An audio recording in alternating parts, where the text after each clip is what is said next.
So అలా మీరు చాలా మంది మనసుపడి ఉంటారు మీరు. మీరు పడకపోవడం గొప్ప కాదా అని కాదు కదా సార్, కానీ మీరు ఆ నిగ్రహం పెట్టుకోవడం అనేది చాలా గొప్ప. చాలా కష్టం కూడా. ఎందుకంటే అంత కావటానికి కారణం, నేను ఇండస్ట్రీకి వచ్చినప్పటికే నాకు పెళ్ళి 2 పిల్లలు ఉన్నారు.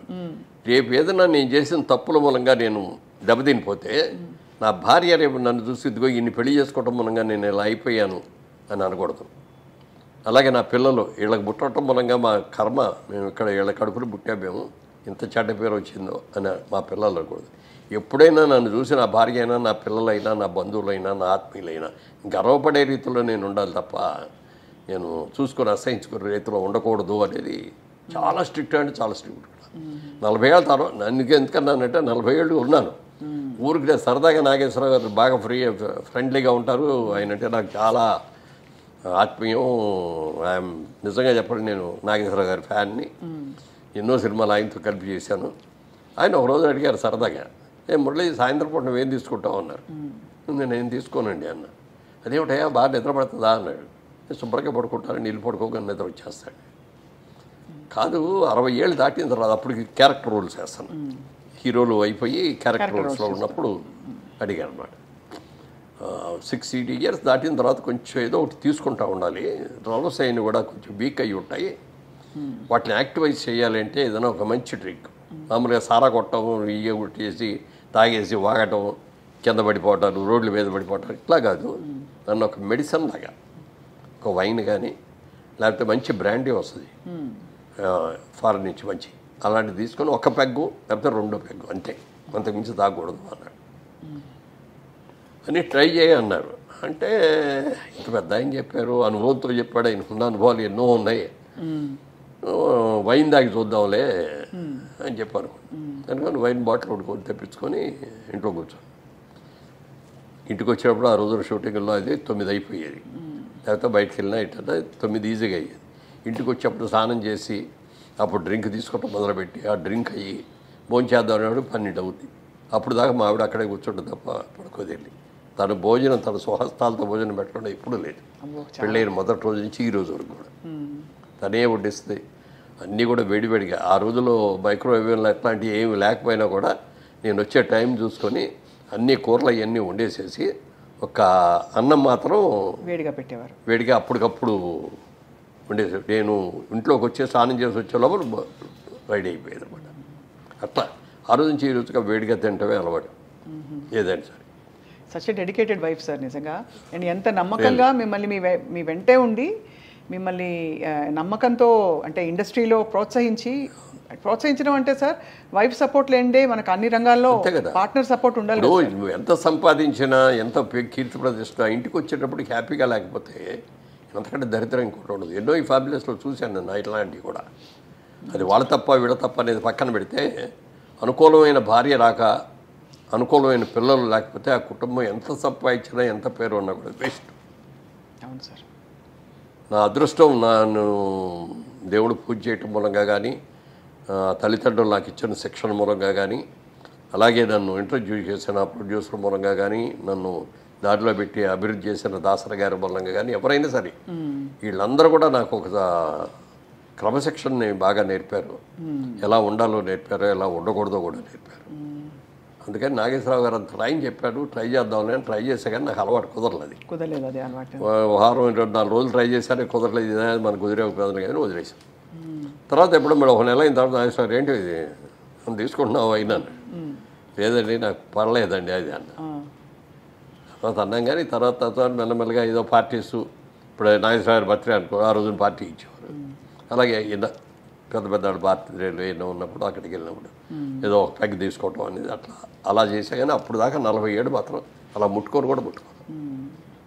చాలా చాలా పెద్ద విషయం, చాలా గొప్ప విషయం సార్. ఎందుకంటే మేము ఇండస్ట్రీ గురించి మామూలుగా వినేది మీరు ఇదే బేసిక్గా దట్ ఆ వాతావరణం హాయిగా ఫ్రీగా ఉంటుంది కాబట్టి రూల్స్ లేకుండా ప్రేమలో పడడం ఈజీ, ఎవరినైనా ఇష్టపడడం. అందులో మీ చుట్టూ ఉండేవాళ్ళు అందమైన హీరోయిన్లు అందరూ. సో అది మీరు చాలా ఫోకస్ చేసి మరి ఇలా ఉండడం అన్నది చాలా పెద్ద విషయం సార్. మీతో పాటు నటించిన హీరోయిన్స్ అందరిలో మోస్ట్ గ్లామరస్ ఎవరని మీరు అనుకున్నారు సార్? గ్లామరస్ అంటే మీకు సరైన జోడి గ్లామరస్ అంటే శ్రీదేవి అంత గ్లామర్ ఎవరికీ లేదండి. చాలా అందంగా ఉండేవారు కదా సార్. చాలా ఎక్సలెంట్గా ఉండేది. ఆ కళ్ళు, అసలు ఎక్స్ప్రెషన్, ఫేసు, మంచి పర్సనాలిటీ. నాకు ఈక్వల్గా ఉండేది హైట్. అమ్మాయి కూడా 5'7" 5'8" ఉండి ఉంటుంది. నేను 5'8.5". అమ్మాయి కూడా దగ్గర దగ్గర 7.5 8 ఉండి ఉంటుంది. Personality, behaviour, wonderful behaviour. ఎప్పుడు ఒక తప్పుగా మాట్లాడటం లాగా కానీ ఏదైనా చిలిపి పనులు చేయటం కానీ అట్లాంటిది ఏమి ఉండేది కాదు. ఆ తర్వాత అంత అందగత్తి ఎవరు అంటే దీప. దీప గారు కూడా చాలా అసలు ఎంత అందంగా ఉండేది. కాకపోతే ఏంటంటే వాళ్ళ అమ్మ ఎప్పుడు పక్కన బ్యాగ్ పెట్టుకొని బ్యాగ్లో అన్ని బిస్కెట్లు, ఈ చీడిదిళ్ళు, బాదం పప్పులు ఇవన్నీ తెచ్చిపెట్టి షార్ట్ చేసి రాగానే పెట్టేస్తూ ఉండేది. అంటే ఆ అమ్మాయి బాగా ఎర్లీ ఏజ్లో వచ్చింది. ఏదైనా అంటే ఎవరిని అడిగితే 16 years 3 months బాబు అనేది. అలా ఏంటి పాపం చిన్నది కదా, కష్టపడుతుంది అని చెప్పి పెట్టేది. ఆ పెట్టడం మూలంగా కానీ లేకపోతే అమ్మాయికి ఏదో ముందే ఆర్టిస్ట్ చేయాలనే ఆలోచన ఉండి కొంచెం స్టెరాయిడ్స్ ఏదో ఇచ్చి ఇది కూడా చేశారని అంటారు. ఎంతవరకు తెలియదు. దానివల్ల కానీ అమ్మాయికి బాగా బాడీ వచ్చేసింది తర్వాత. లేకపోతే చాలా అద్భుతమైన యాక్టర్ అయ్యాడు. జయసుధ గారు ఇట్స్ ఏ ఫ్యామిలీ లేడీ. అదే ఇక అందులో సినిమా యాక్టర్ లాగా ఉండదు. ఆవిడతో నటిస్తా అంటే రియల్ క్యారెక్టర్తో నటిస్తాం అనే ఫీలింగ్ వస్తుంది తప్ప సినిమా యాక్టర్ లాగా ఆవిడ నటించడం కూడా అలాగే చేస్తుంది. ఇప్పుడు మిగిలిన వాళ్ళు కొంతమంది చేసే దాంట్లో ఆర్టిఫిషియాలిటీ ఉంటుంది. అంతవరకే ఉండు, టచ్ అవ్వకూడదు, ముట్టుకోకూడదు అన్న లెవెల్లో ఉంటుంది. అవన్నీ ఉండేవి సార్ ఆంక్షలు. అంటే హీరోయిన్ చెప్పేవారా? అప్పుడు లేదు, అప్పటికి లేదు. కానీ నాగేశ్వరరావు గారు, ఎన్టీ రామారావు గారు చేసే రోజులు ఉండేవి. జమున గారు అయితే ఎప్పుడు చేతులు ఇక్కడి నుంచి కిందే తప్ప పైకి పుట్టుకొచ్చేవారు. ఇట్లా ఈ కూడా పట్టుకొచ్చేవారు. ఓహో, అంత ఇదిగా ఉండేవారు. అది ఎన్ని లేకపోయినా కూడా ఎంతైనా కొంచెం దూరంగానే ఉండేవారు. ఇట్లా అప్పుడు ఈ ముద్దులు గిద్దులు ఈ గొడవలు ఏమీ లేవు కదా. అవునవునవును. ఎంతవరకు దగ్గర ఉన్నాలో అంతవరకే ఉండేవారు. ఆ క్లోజ్నెస్. ఈ అమ్మాయి వచ్చేటప్పటికంటే భార్య అంటే భార్యలాగానే ఉండేది. అంత బాగా. ఇప్పుడు నేను చేసిన సినిమాల్లో కూడా హయ్యెస్ట్ సినిమాలు చేసింది ఆవిడతోటే. మా సినిమా ప్రొడక్షన్లో కూడా ఆవిడ చాలా సినిమాలు చేసింది. Very cooperative artist. అసలు మామూలుగా హీరోయిన్ లాగా దిద్దుకోవడాలు ఉండవు. సింపుల్గా మేకప్ వేసుకొని వచ్చేస్తుంది. ఇది మధ్యతరగతి కుటుంబం క్యారెక్టర్ అంటే దానికి తగ్గట్టే హెయిర్ డ్రెస్ దానికి ఏముంటుంది. పెద్ద హెయిర్ డ్రెస్లు కూడా చేసుకునేది కాదు. మామూలు నేత చీరలు, పట్టు చీరలు లాంటివి ఇట్లాంటివి కట్టుకొని అట్లా న్యాచురల్ యాక్టర్ లాగా ఉండేది అనమాట. సో అలా మరి జయచిత్ర గారితో ఆ రూమర్ వచ్చిన తర్వాత మీరిద్దరూ మాట్లాడుకోవడం జరిగిందా సార్? అయ్యో ఇలా వచ్చేసింది, ఎలా క్లియర్ చేద్దామని. కోర్టుకి వెళ్ళినట్టున్నారు కదా మేడం? నేనే వెళ్ళాను. కోర్టుకి వెళ్ళలేదు. ముందు నోటీస్ ఇచ్చాం వాళ్ళకి, పేపర్ ఆడికి. ఇవ్వగానే ఆడి పరిగెత్తుకు వచ్చేసి, సార్ మా వాడు ఎవడో తప్పుగా ఇచ్చాడు, సారీ అండి క్షమించండి అంటే అది విత్డ్రా చేసుకున్నారు. చేసుకున్న తర్వాత అది జరిగిన 1 నెల రోజులకి అప్పుడు అన్ని సినిమా అక్కడి నుంచి మెడ్రాస్ నుంచి వచ్చేవాళ్ళం కదా. మెడ్రాస్లోనే ఉంది ఇండస్ట్రీ. మార్నింగ్ ఫ్లైట్కి ఇక్కడ షూటింగ్ వస్తున్నాం. దాసరి గారు ఒక షూటింగ్ వస్తున్నారు, నేను ఒక షూటింగ్కి వెళ్తున్నాను, జయచిత్ర గారు ఒక షూటింగ్కి వెళ్తున్నారు. ముగ్గురు ఫస్ట్ మార్నింగ్ ఫ్లైట్లో ఇక్కడికి వచ్చాం. ఆడు మళ్ళీ ఇమ్మీడియట్గా నెక్స్ట్ డే ఆడు పేపర్లో రాశాడు, వాళ్ళ రోజు దాసరి గారి ఆధ్వర్యంలో మురళీమోహన్ గారు జయచిత్ర గారు పెళ్లి చేసుకోవడానికి హైదరాబాద్ వెళ్ళారు. ఎక్కడ కూడా బాబు, ఆవిడ ఎప్పుడు నువ్వు అని కూడా పర్లేదు. ఇన్నేళ్లలో నువ్వు అని కూడా అనలేదండి. నా హీరోయిన్స్ ఎవరైతే సార్ మీరేనే అంటాను నేను. ఎవరిని కూడా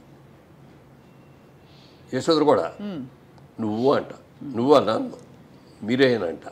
కాకపోతే ఏంటంటే జయసేత్తో క్లోజ్ ఏంటంటే I treat her as my sister. అందుకని బాగా క్లోజ్గా ఉంటాం. అప్పుడప్పుడు నువ్వు అనుకోవచ్చేమో కానీ మిగిలిన వాళ్ళు ఎవరితో కూడా నువ్వు అనే మాట అన్నాను నేను.